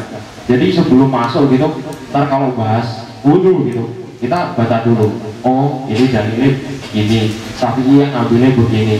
Ntar ketika dibantai di kelas itu dibantai terus orang Syafi'iyah. Itu yang wudhu rambutnya cuma pipik gitu, di ejek-ejek. Namanya di Al-Quran membasuh sebagian rambut, malah wudhunya berpipik gitu doang. Nah, ntar kita ya gitu, gimana itu Syafi'iyah? Kita jawab nggak gitu pak konsepnya. Malah kita kayak berani, malah kita kayak nunjukin nggak gitulah konsepnya pak. Kita ngambilnya dalil begini. Yang bikin kita lebih rajin itu gara-gara sering dibully orang Malikiyah. Jadi Syafi'iyah yang kuliah di Maroko itu orang-orang yang S2 ya, lebihnya itu S2 yang sekolah di Maroko itu lebih pintar. Gara-gara apa? Gara-gara sering banget pembulian Syafi'iyah di Maroko itu sering banget. Tapi kita juga namanya orang Indonesia ya, susah kandanannya, ngelaturani. Kita ya berani, kita kadang-kadang bantai. Itu Malikiyah gimana itu kalau sholat kok enggak tangannya itu enggak pegangan gini, malah sholat kan Malikiyah kalau sholat itu habis takbir tangannya biasa aja, cuma berdiri gitu. Nah itu apa kalau begini itu gerak gitu, namanya begini biasa di dalam sholat. Itu Malikiyah gimana? Ntar gurunya bantai kita juga nggak kalah saing, kita ngambil hujah, malah asik di kelasnya yang paling asik itu pelajaran fikih. Jadi kita bantai-bantai yang dalil, tapi ketika bantai-bantai yang dalil itu ya nggak ada yang sakit hati, tapi ya setengah ini wawasan saya gitu. Malah saya sendiri yang tahu ini dalil yang asoh, dalil yang soheh, dalil yang menurut Syafi'iyah asoh sama soheh mana, yang di Malikiyah didebatin, loh kok bukan pak, bukan dalil itu pak, itu dalil yang soheh menurut Syafi'iyah tapi belum yang asoh seperti ini gitu. Akhirnya malah kita sendiri punya hero gitu loh. Banyak sekali perbedaan. Contohnya yang kita sering orang-orang Syafi'iyah bantai ke Malikiyah itu masalah tayamum gitu ya. Nah tayamumnya orang Malikiyah itu sesuatu yang tumbuh dari bumi. Jadi orang gosok-gosok pohon itu bisa dibuat tayamum. Orang-orang gosok-gosok pohon pakai rumput itu bisa dipakai tayamum. itu kan kayak kita lihatnya aneh ya. Ngapain gosok-gosok pohon buat tayamum? Ada debu itu ada di mana saja, ngapain gosok-gosok pohon? Tapi yang menurut mereka benar. Ya kalau kita secara ubudiyah tetap syafi'iyah, walaupun kadang dianggap kayak aneh gitu sama orang sana, itu masih dianggap aneh ya. Wudhu contohnya paling enak wudhu, terus sholat sana kan orang sholat ya beda banget sama syafi'iyah. Terus kayak kunut itu juga beda. Kunut kalau kita kan setelah rukuk, kalau Malikiyah itu enggak. Jadi saya sendiri tahu nih Malikiyah pakai kunut itu gara-gara baca ya sholat subuh kan baca Al-Fatihah terus sholat pendek. Nah setelah sholat pendek itu mereka diem, itu pada baca kunut masing-masing. Nah setelah kunut mereka rukuk terus langsung sujud. Ya kayak biasa sholat biasa, tapi nggak ada kunut itu nggak ngangkat tangan. Malikiyah nggak ngangkat tangan, terus bukan setelah sholat. Nah gimana kita mensikapinya? Kita yang ikut-ikut mereka, kalau kita jamaah sama mereka, kita kunutnya seperti itu. Tapi kalau kita sholat sendiri ya udah kita syafi'iyah, tetap pegang teguh syafi'iyah. Ini malah kita asiknya itu belajar perbandingan mazhab itu di kelas ya seperti itu, di bantai-bantai ini gitu. Di dalil ini syafi'iyah kok ngambilnya begini, malah sekarang dulu katanya syafi'iyah nggak boleh, tapi sekarang orang-orang syafi'iyah ngambilnya begini. Ya kita yang nggak tahu kan akhirnya belajar kan, apa tahu maksudnya saya ini gitu. Akhirnya baca buku, besok kita balas kisah yang bikin orang Indonesia rajin di situ, sering dibully gitu. Tapi ya asiknya di situ, asik kayak perbandingan orang-orang lihat orang Malikiyah gitu ya asik gitu. Malah saya sendiri itu kayak tertarik sekali sama Malikiyah gitu. Akhirnya belajar fikih Malikiyah semua kan. Kok tertarik sekali ya belajar Malikiyah ya. Tapi ya saya tetap pegang teguh saya Syafi'iyah. Di sana pun saya tetap muamalah, ubudiyah tetap pakai Syafi'iyah semua. Yang Quran kan? Yang Quran. Contoh kayak oh saya kasih contoh. Kalau ada itu suaraku jelek pak. Ya contohnya di Al-Fatihah ya. Kalau di sini kan Maliki Yaumiddin ya kan, Alhamdulillahirabbil alamin arrahmanir rahim Maliki Yaumiddin. Nah kalau di sana itu waras. Jadi Alhamdulillahirabbil alamin arrahmanir rahim Maliki Yaumiddin. Mani itu gak panjang. Mani gak panjang, itu yang gampang-gampang ya. Kalau alif lam mim juga waqaf itu beda. Alif lam mim dzalikal kitabul la raib fihi hudal lil muttaqin. Nah, ra itu yang berhenti. Nah, kalau waras itu kalau kita ngaji jamaah itu ada waqaf buat jamaah. Kerennya waras di situ. Kalau kita hafaz itu waqafnya ya kadang-kadang ini yang berhenti, kadang ini lanjut. Kalau waras enggak. Kalau waras itu ada tempat-tempat pemberhentian waqaf buat baca jamaah. Jadi kalau kita baca bareng-bareng itu waqafnya udah ditentuin, udah ada sendiri. Nah bedanya di situ. Nah kalau kita mau ngambil ngaji waras, ngambil hafaz itu gak masalah. Kayak di sholat gitu ya. Di sana sholat pakai waras. Malah orang-orang sana kayak orang yang apal-apal Quran, sopir-sopir itu nggak tahu bacaan hafaz, itu nggak tahu. Banyak orang yang nggak tahu bacaan hafaz. Nah dari situ kita asiki perbedaan semua itu. Malah saya sendiri, saya ngapalin di yang hafaz itu setengah juz. Ya sekarang alhamdulillah dapat lumayan lah, itu waras semua. Saya di sini malah bingung ntar mau scoring kemana. Tapi saya punya teman ya sekarang udah lulus juga, itu di Tangerang, dia mau dapat ijazah waras. Jadi ntar kalau saya ngapalin sendiri mungkin sekolah ke sana gitu. Ya kalau Al-Quran nggak terlalu beda sih. Al-Quran nggak terlalu bedain gitulah. Nah, juznya juga nggak nambah. Paling ada ayat-ayat yang beda sih. Banyak banget. Kayak hum aminu gitu ya. Kawan hum aminu. Kalau di waras itu nggak hum aminu, bacanya minu. Ani itu nggak dibaca. Ya itu cuma tambah wawasan kita ya. kita tetap Syafi'iyah, ada yang Qur'annya udah tetap hafaz gitu, nggak mau belajar waras lah, malas mumet. Kalau aku nggak, aku malah pingin waras, tapi saya ambilnya mazhab tetap Syafi'iyah. Jadi banyak variasi itu, banyak wawasan kita. Oh, Al-Quran bisa dibaca kayak gini, oh Al-Quran bisa begini gitu. Ternyata nggak begini doang gitu. Ya mungkin seperti itu sih. Saya mau bertanya seputar perpustakaannya, tapi bukan perpustakaannya, tapi pengguna perpustakaan. Bagaimana minat baca di negara yang sudah maju? Turki, Maroko, dan Mesir itu kan negara maju ya. Nah, bagaimana minat baca di sana? Apakah luar biasa atau biasa-biasa saja? Terima kasih. Assalamualaikum warahmatullahi wabarakatuh. Waalaikumsalam warahmatullahi wabarakatuh. Langsung saya jawab ya. Mungkin kalau secara berarti minat baca secara literasinya ya. Secara literasi kalau saya sendiri di Mesir bisa dikatakan mereka orangnya produktif. Secara literasi produktif. Memang saya katakan tadi disinggung sama Musa, bahwasanya di Mesir kan ada pameran ya, sebenarnya ada videonya sebenarnya. Kalau mau di-sekali nggak apa-apa. Ada pameran buku terbesar kedua di Mesir. Jadi setiap tahun orang itu pasti akan menghasilkan sebuah karya, dan itu ratusan dan ribuan.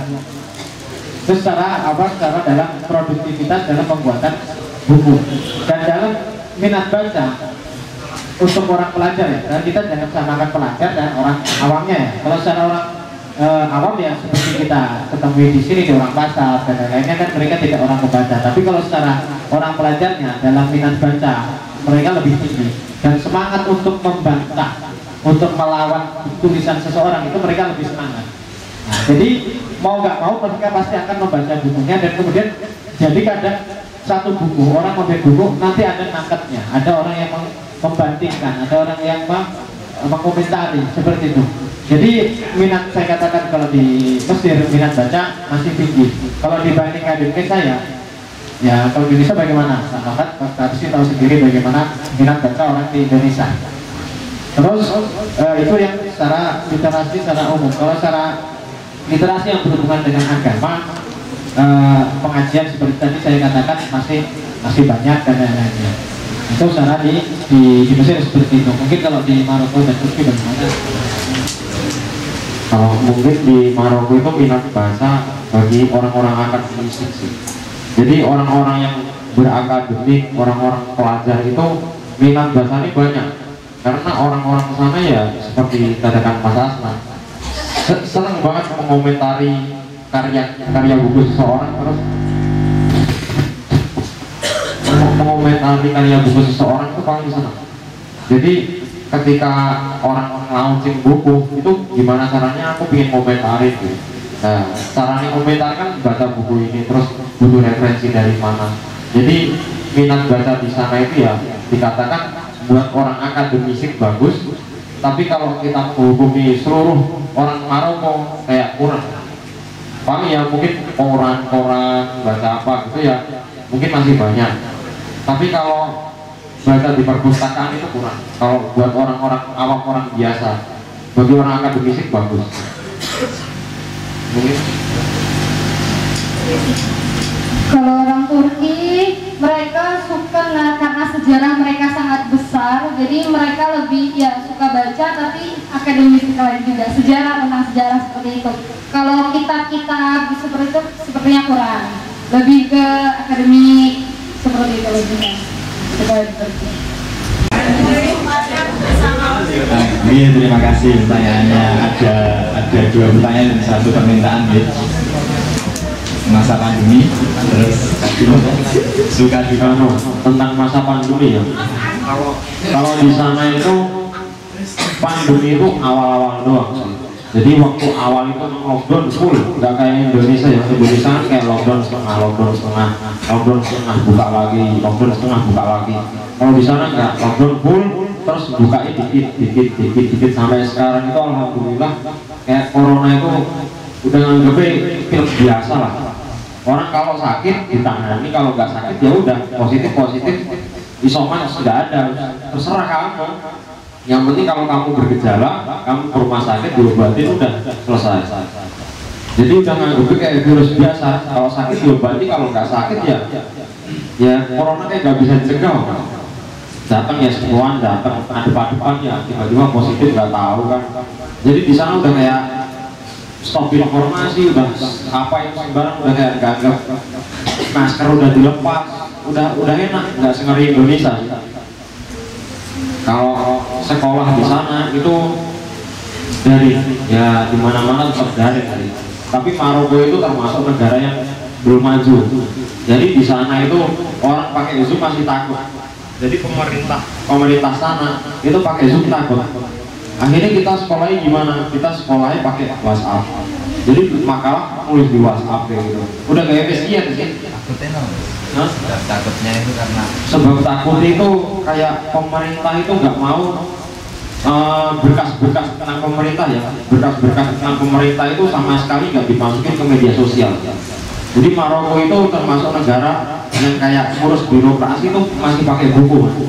Jadi kalau sampean punya kasus, punya masalah ya, sampean datang tahun berapa itu buku di namanya kayak Mukotoa.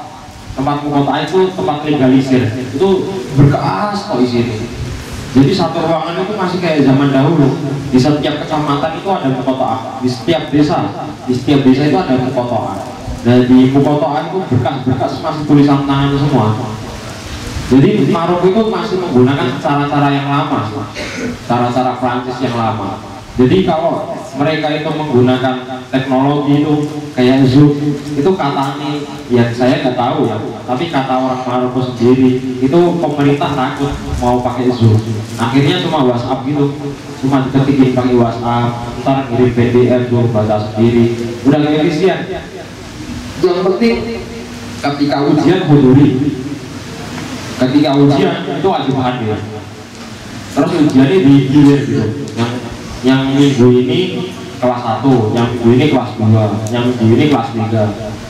Jadi sekolahnya masih online lewat WhatsApp.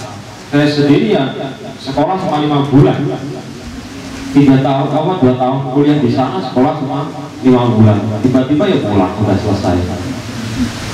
Jadi nggak efisien sama sekali sih. Waktu corona ini kayak merubah segalanya. Corona yang merubah segalanya. Kalau kondisi Maroko seperti itu, sampai sekarang ini masih sekolah masih belum buka. Contohnya masjid cuma pakai Jumatan. Sholat kemarin ya masih sholat di rumah masing-masing. Tapi kalau Jumatan alhamdulillah sudah buka Jumatan, sholat jamaah, Senin kayak maghrib, subuh, zuhur, asar itu bisa lah. Nah tentang yang pertanyaan kedua ya, suka dan duka, ya mungkin itu panjang banget sih. Kalau sukanya saya di Maroko ya, itu kayak mangane sih enak Indo mas, mangane enak Indo. Terus serius kalau makan itu enak Indo. Ya karena lidah kita kan lidah Indonesia, mau dimakanin makanan untoy ya doyan-doyan nggak doyan gitu. Alhamdulillah saya itu ya senang makan semua gitu. Senang makan semua, sampai orang-orang Indonesia itu kaget gitu sama aku. Gara-gara setiap kan di sana kan kayak zaitun buah itu dijual 1 dirhaman lah, kayak bakso gitu, kayak cilok gitu. Nah itu buah-buah zaitun itu rasanya asin-asin asam gitu. Nah aku paling seneng beli kayak gitu nanti. Jadi ntar masuk ke kelas beli zaitun 5 dirham gitu, di atas 1 kresek tak makan cemilin gitu. Padahal orang Indonesia banyak yang nggak doyan ya. Kalau cuma zaitun doang itu rasanya kayak enak. Tapi aku seneng gitu makan itu. Kayak asin-asin kecut gimana gitu. Jadi seneng makan di jalan gitu. Nah itu salah satu aneh saya lah. Orang Indonesia semua kayak maki-maki gitu. Ini orang Indonesia kok doyan zaitun, orang Indonesia kok seneng banget makan buah zaitun gitu. Kalau menurut saya sih enak, tapi ya aneh sih buah zaitun. Ya itu mungkin ya kalau makanan ya, makanan lebih enak itu. Pariwisata ya, pariwisata Maroko mungkin kalau secara pariwisata alam itu masih bagus Indo.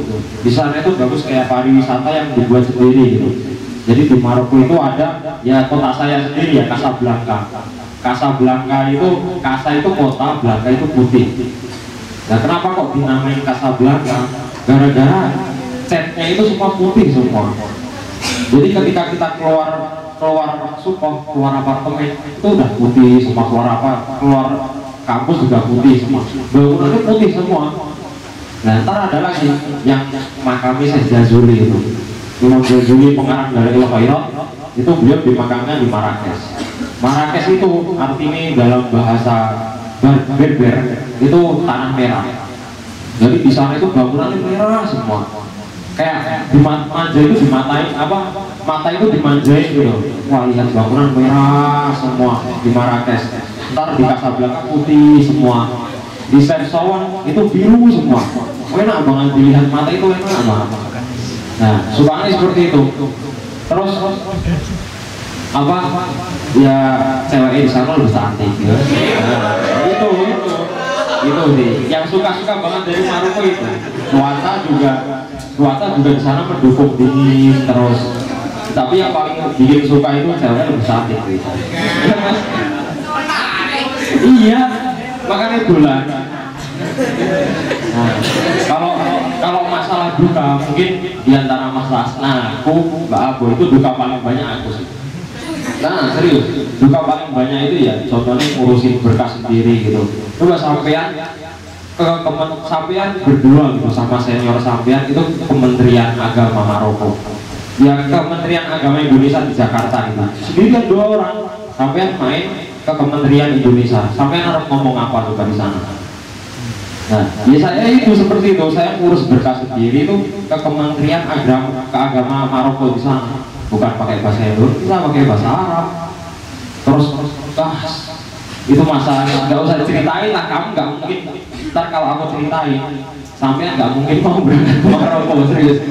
Tapi aku itu termasuk yang diantara mahasiswa Maroko ya, yang kena apes itu cuma aku sendiri ya. Serius. Jadi yang lain itu alhamdulillah udah, ya aman-aman lah, berkasnya aman-aman. Tapi aku sendiri ya. Tapi nggak ada yang tak ceritain sampai sedetail gitu. Paling Mas Asna tak ceritain cuma begini mas, sambil senyum-senyum gitu ya, gini mas. Padahal waktu saya di Maroko nih, mas sampai capek dari saya itu, serius. Apalagi teman saya itu namanya Bang Aze kan, yang nemenin saya terus. Padahal yang kena masalah saya, tapi dia juga nemenin. Itu saya syukur banget sih, dapat teman kayak Bang Aze itu. Syukur banget, kayak udah teman, udah kayak saudara saya anggap dia itu kakak saya sendiri gitu. Jadi yang sampai saya bisa pulang ya gara-gara Bang Aze itu. Pokoknya koan banget, lama, jangan saya ceritain. Ya mungkin kalau secara bahasa ya, yang pertanyaan ketiga tadi kan bahasa, mungkin aku Mas Asna pakainya bahasa Arab Fusha gitu. Terus sampai tahu sendiri lah, sampai belajar ntar di Yamin sama Pak Abdullah ya tahu sendiri kan. Mungkin kalau Mbak Abu itu, kalau bahasa pasaran di sana itu beda, kayak susah. Saya sendiri tahu cuma berapa doang. Kayak man, ya man itu artinya apa? Siapa? Nah kalau bahasa pasaran di sana siapa itu pakai skut.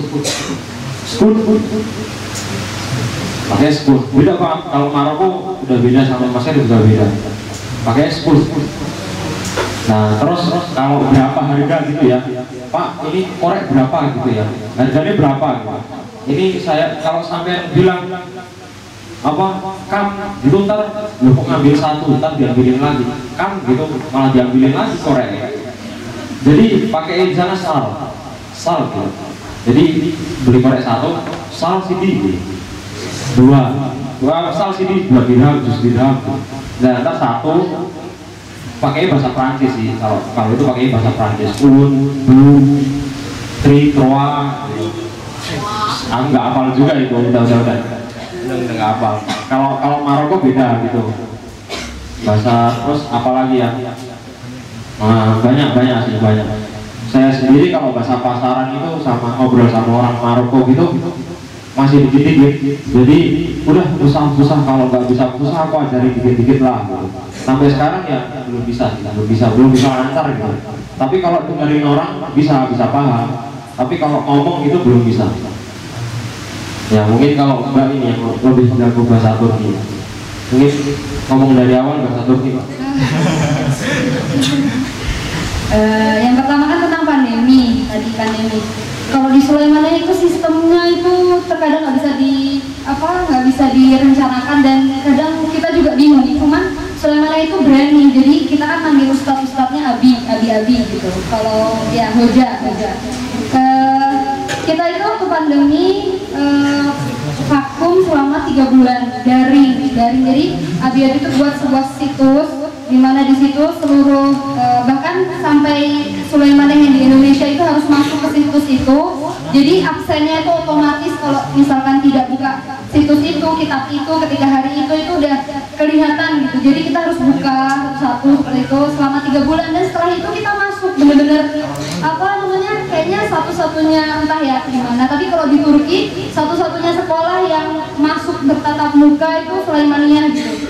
Dan itu ilegal dan abi-abi itu berani itu benar-benar ilegal. Bahkan sampai kita kadang kalau misalkan ada dari negara datang untuk pemeriksaan itu kita semuanya sembunyi gitu. Karena Sulaimaniyah itu udah saking seringnya seperti itu. Jadi kalau kenapa selalu seperti itu, ilegal seperti itu, karena memang di tahun 1800 sampai 1900 itu Kesultanan Utsmani runtuh kan. Nah, pendiri Sulaimaniyah itu Syekh Sulaiman itu adalah salah satu orang yang memperjuangkan agama Islam. Karena ketika Sultan Wahiduddin Han itu memang dikucilkan, bahkan diusir dari Turki, itu azan aja tidak boleh pakai bahasa Arab misalkan. Bilang Allah aja tidak boleh. Terus syekh-syekh di sana bahkan dibunuh. Jadi sudah Sulaimaniyah itu dari dulu selalu seperti itu. Jadi mengajarnya selalu sembunyi-sembunyi, selalu bisa dibilang ilegal seperti itu. Tapi ilegal. Kami juga kadang bingung. Bahkan kemarin ketika kami berangkat dan pulang saja itu bisa dibilang 300 orang semuanya itu yang bayar Sulaimaniyah. Kami bingung uang dari mana. Bahkan ada yang kartu-kartu kependudukan kami itu ada yang kadaluarsa itu ditunda, itu yang bayar juga bukan kami juga heran gitu, itu dari mana. Bahkan bisa dibilang Sulaimaniyah itu agak bentrok lah sama negara Turki sendiri, agak bentrok. Makanya suka banget sama orang Indonesia, buka cabang di Indonesia lebih banyak daripada, bukan lebih banyak, cuma lebih antusias di Indonesia daripada di Turki sendiri, itu karena itu. Jadi ketika pandemi kami seperti itu, vakumnya hanya 3 bulan, ikut daring. Setelah itu kami masuk ke asrama lagi, semuanya masuk dengan sendiri-sendiri. Terus kalau tentang suka duka ya pasti banyak. Kalau dari negara Turki sendiri yang saya kangenin itu, mereka itu setiap kecamatan bahkan desa itu pasti ada taman. Dimana taman itu tuh kalau di Indonesia pasti kita harus bayar karena di situ ada tempat gymnya, itu gratis ya tempat gym. Terus wahana-wahananya itu semua bahkan di desa ada. Itu yang saya kangenin. Gak banyak taman-taman, tempat duduk-duduk. Di Turki seperti itu bersih, mereka seperti itu yang saya kangenin. Lalu di sana ada ikatan, kami nyebutnya muhajir ensar, muhajir dan ansor. Muhajir itu adalah orang-orang yang dari luar Turki, seperti Indonesia atau Bangladesh atau Jerman. Tapi kalau Jerman itu kebanyakannya dekat sama Turki, jadi lebih ke negara-negara Asia. Itu kami disebutnya muhajir Kardashian, saudara kami orang muhajir. Lalu orang Turkinya itu orang ansor, mereka yang menolong. Jadi di situ kami benar-benar merasa seperti zaman sahabat dulu gitu. Jadi kami selalu dibilang gini sama abi-abi gitu, kalian di sini tuh kalian jauh-jauh dari sini, terus nanti kalian ke negara kalian sendiri-sendiri semuanya. Itu seperti zaman sahabat, kalian harus bersyukur dan sebagainya. Walaupun itu juga teman-teman saya juga kadang ada yang masih tidak bersyukur, kayak tidak bersyukurnya apa, kesel gitu kan. Emang orang Eropa itu mereka jarang mandi, jadi kadang bau lah. Terus mereka tuh juga suka marah-marah. Orang Turki itu terkenal sekali suka dikit-dikit menghujat, apapun dihujat. Misalkan ini gitu, kayak gini doang, nggak merah sih, ini menghujatnya tuh kayak orang marah betulan. Itu emang orang Turki seperti itu, jadi ngeselin gitu. Jadi kalau seperti itu kan kita baru bersyukur, di kapan lagi kita bertemu orang yang seperti itu kadang. Tuh. Terus yang paling tidak pernah saya lupakan itu kalau di Turki adalah keluarga angkat. Orang Turki walaupun orang miskin, mereka itu yang pastinya punya rasa kayak karena kita belajar, kita dari jauh sebenarnya karena belajar agama itu mereka sangat sayang banget. Bahkan teman saya itu sampai kadang diajak keluarga maknawinya gitu, diajak, kamu mau apa di market, beli semua yang kamu mau, saya yang bayar. Kadang kayak gitu. Bahkan waktu zaman dulu waktu orang Indonesia belum banyak, itu bahkan diajak ke butik, iya beli-beli kayak baju-baju padahal mahal-mahal. Apa yang kalian mau ambil? Kayak gitu. Padahal misalnya kalau kita lihat dia kerjanya cuma seorang penjahit atau misalkan suaminya supir seperti itu. Jadi bagusnya saya paling suka orang Turki walaupun mereka tuh suka marah-marah, tapi mereka tuh namanya nggak ambil hati. Jadi ketika misalkan berantemnya tuh perempuan aja yang bisa dibanting, bisa pokoknya serem kalau orang Turki berantem. Tapi setelah itu mereka tuh ya udah kan tadi berantemnya sekarang biasa aja, nggak baper sama sekali, nggak baper orang Turki itu. Jadi saya mengambil pengalaman kalau misalkan ada sesuatu yang sulit di hidup kita, ya jangan terlalu dipikirin, itu dari orang Turki. Saya belajarnya itu dari orang Turki. Terus kalau bahasa Turki, ya alhamdulillah karena memang di Sulaimaniyah ya sama orang Turki, 24 jam sama orang Turki, kita ngapa-ngapain sama orang Turki. Bahkan kalau berantem mau nggak mau kan pakai bahasa Turki, jadi ya sedikit bisa ngomong pakai bahasa Turki. Mungkin kalau mau dicoba sekali ya dasar-dasarnya seperti apa kabar gitu ya. Kalau apa kabar tuh nasılsın. Di tulisannya itu kalau di Indonesia nasilsin, tapi kalau di Turki I itu ada dua. Jadi I yang ada titiknya sama I yang nggak ada titiknya. Kalau nasılsın kan dibacanya itu I nggak ada titiknya, dibacanya nasılsın, artinya apa kabar. Terus kalau kita baik jawabnya iyim, saya baik iyim, iya. Nasılsın ya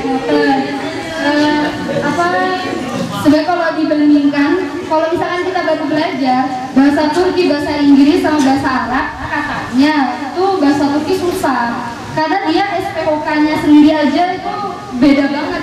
Jadi kalau di Sulaimaniyah itu kan belajar kitab ya, bahasa Arab, maknain kayak gitu.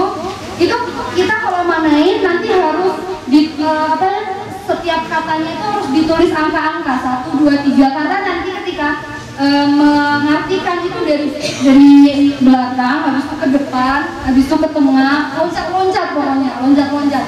Jadi kesusahannya orang Turki literasinya dalam kitab itu dulu karena itu tadi. Jadi rezim Turki ketika meruntuhkan Kesultanan Utsmani itu benar-benar sangat terencana gitu. Jadi bahasa mereka tuh udah dijauhkan gitu dari bahasa Arab, itu sudah jauh banget.